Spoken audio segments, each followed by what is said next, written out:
قال رسول الله صلى الله عليه وسلم إن الله حرم عليكم রাসূল করিম সাল্লাল্লাহু আলাইহি ওয়াসাল্লাম বলেন, আল্লাহ তাআলা তিনটি কাজ চিরদিনের জন্য হারাম করে দিয়েছেন।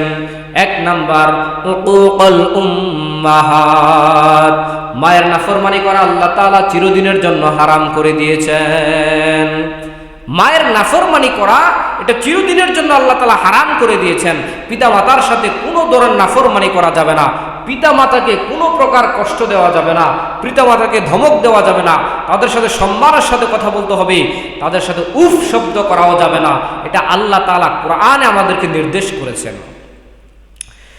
সূরা বনী ইসরাঈলের 23 নম্বর আয়াতে আল্লাহ রাব্বুল আলামিন বলেন, وَقَضَى رَبُّكَ أَلَّا تَعْبُدُوا إِلَّا إِيَّاهُ وَبِالْوَالِدَيْنِ إِحْسَانًا إِمَّا يَبْلُغَنَّ عِندَكَ الْكِبَرَ أَحَدُهُمَا أَوْ كِلَاهُمَا فَلَا تَقُل لَّهُمَا أُفٍّ وَلَا تَنْهَرْهُمَا وَقُل لَّهُمَا قَوْلًا كَرِيمًا। আল্লাহ রাব্বুল আলামিন বলেন, বান্দা আমি জোর আদেশ করছি, আমি আল্লাহ ছাড়া আর কারো ইবাদত করবে না। আমি আল্লাহর ইবাদতের পর তোমরা তোমাদের পিতামাতার সাথে সদাচরণ করবে। তোমার পিতামাতার মধ্যে একজন অথবা তাদের উভয় যদি তোমাদের কাছে থাকে, তাহলে তাদের সাথে উফ শব্দ করিও না, তাদেরকে ধমক দিও না, এবং তাদের সাথে সম্মানজনক আচরণ করো, তাদের সাথে সম্মানজনক কথা বলো। এরপর আল্লাহ বলেন, ওয়াখফিদ লাহুমা জানাহায যুল্লি মিনার রাহমাতি ওয়াকুর রাব্বিরহামহুমা কামা রাব্বায়ানি সগীরা। আল্লাহ রাব্বুল আলামিন বলেন, বান্দা তোমরা তোমাদের আব্বা আম্মার প্রতি তোমাদের দয়ার দানাগুলো, তোমাদের দয়ার হাতগুলো দয়া পরবশ হয়ে তোমাদের আব্বা আম্মার প্রতি তোমাদের দয়ার ডানাগুলো বিছিয়ে দাও, এবং তাদের জন্য আল্লাহ তাআলার কাছে দোয়া করো, ওয়াকুর রাব্বিরহামহুমা কামা রাব্বায়ানি সগীরা।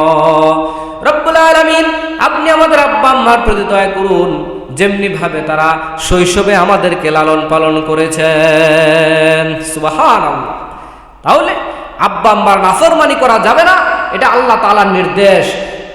পিতামাতার সাথে উপ শব্দ করাও যাবে না, তাদেরকে ধমক দেওয়া যাবে না, এবং তাদের সাথে সম্মানজনক কথা বলতে হবে, এবং তাদের প্রতি আমাদের দয়ার রহমতের ডানাগুলো তাদের জন্য বিছিয়ে দিতে হবে, এবং আল্লাহ তাআলার কাছে তাদের জন্য দোয়া করতে হবে। এটা সরাসরি আল্লাহ তাআলার নির্দেশ। সুবহানাল্লাহ।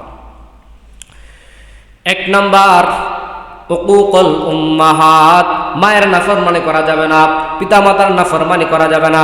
2 নাম্বার, ওয়া ওয়া'দাল বানাত, কন্যা সন্তানকে জীবন্ত কবর দেওয়া যাবে না, এটা আল্লাহ তাআলা চিরদিনের জন্য হারাম করে দিয়েছেন। কন্যা সন্তানকে হত্যা করা যাবে না। 3 নাম্বার, ওয়া মানা'a ওয়াহাত, কারো প্রাপ্য না দেওয়া আল্লাহ তাআলা চিরদিনের জন্য হারাম করে দিয়েছেন।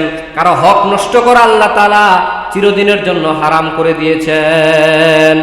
তাহলে আল্লাহ তাআলা চিরদিনের জন্য হারাম করে দিয়েছেন মায়ের নাফরমানি করা, কন্যা সন্তানকে জীবন্ত কবর দেওয়া, কারো প্রাপ্য না দেওয়া, অর্থাৎ কারো হক নষ্ট করা।